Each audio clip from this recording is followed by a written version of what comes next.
माँ कुरु धन जन यौवन गर्वम हर्ति निमेषा कालः सर्वम माया में इदम अखिलम हित्वा ब्रह्मपत्वं प्रविश्य विदित्वा भज गोविंदम गोविंदम भज मूढ़मते। हमारी आसक्ति के केंद्र कहाँ हैं, इस पर शंकराचार्य जी ने बहुत अच्छी तरह से अपने विचार व्यक्त किए हैं। हमारा जो मोह का केंद्र है, हमारा जो जीवन में जितनी भी आसक्ति का केंद्र है, उन सब को शंकराचार्य जी ने इन 3-4 रूपों के माध्यम से प्रस्तुत किया है। और ये भी बताया है कि जिस जिस पर ऐ मानव तू अहंकार कर रहा है, गर्व कर रहा है, उनकी जरा वास्तविकता तो देख। ये क्षण क्षण में बदलने वाले हैं, पलक झपकने बदलने वाले हैं, और इसी में ही ऐ मानव तू पड़ा हुआ है। तो जीवन में आकर्षण के और गर्व करने के, गर्व का अहंकार के जो 3-4 पैमाने वो शंकराचार्य जी ने यहाँ प्रस्तुत किए और निषेध की भाषा में कहा है कि माँ कुरु मैंने मत करो, धन जन यौवन गर्वम, ये 3 चीजें हैं। अगर ये हम सही रूप में अपने जीवन में इसको पचा ना पाए तो ये कितना विनाशकारी हो सकता है, इसकी ओर शंकराचार्य जी ने संकेत किया था। ऐ मानव मत कर। सबसे पहली बात क्या है? धन। आज धन है, कब चला जाए कुछ नहीं मालूम है, पलक झपकने में कुछ का कुछ हो जाता है। तो हमारी बहुत बहुत दुर्गति का कारण क्या है? धन का अहंकार। धन होगा, धन की मनाही नहीं है, पर उसका अहंकार जो है, और उस अहंकार में डूबकर व्यक्ति जब अन्यथा आचरण करता है, किसी को आहत करता है, तो कब ये जो आया हुआ धन है कब पलट जाए इसका कोई भरोसा नहीं। तो कहा माँ कुरु मत करो धन। फिर धन के बाद दूसरी चीज क्या है? धन जन, कि मेरे पास इतनी मैन पावर है, इतने लोग मेरे साथ हैं। कब कोई किसी का साथ छोड़ दे कुछ नहीं मालूम। तो और उसमें अहंकार में डूबकर व्यक्ति सोचे कि अरे मेरे पास इतनी ताकत है, मैं इतना शक्तिशाली हूँ। तो ये भी अस्थिर है, अस्थाई है। काल का प्रहार सब पर लगातार निरंतर हथौड़े मार रहा है।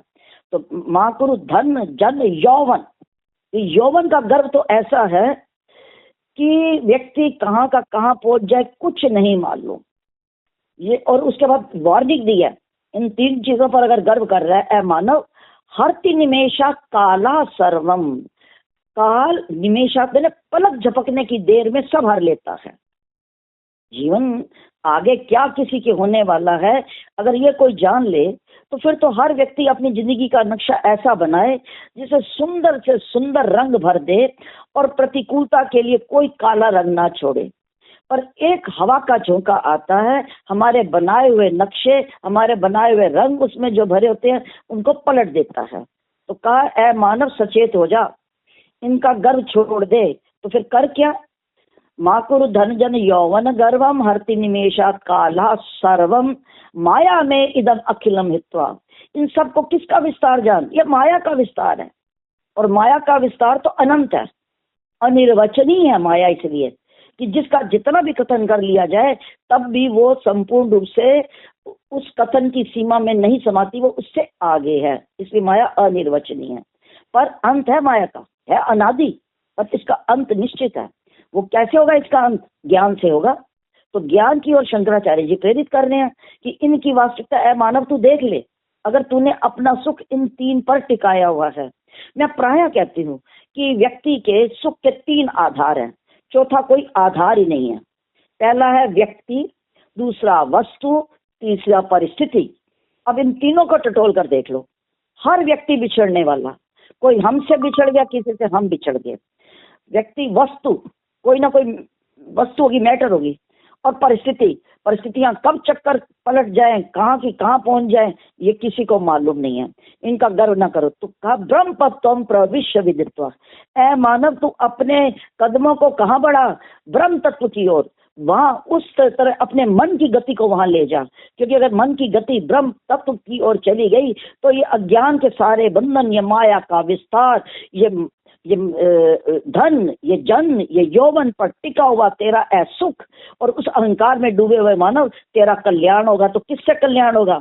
ब्रह्म पद त्वं प्रविश्य विदित्वा, तू अपने जीवन में ब्रह्म पदवी की ओर चल, आत्मज्ञान की ओर चल। और जैसे ही आत्मज्ञान होगा वो सूर्य की तरह है, सूर्योदय होते ही सारा अंधेरा चला जाता है। ये माया का व्यापार जिससे जीव आकर्षित हो रहा है, ये क्षण में ही नष्ट हो जाएगा।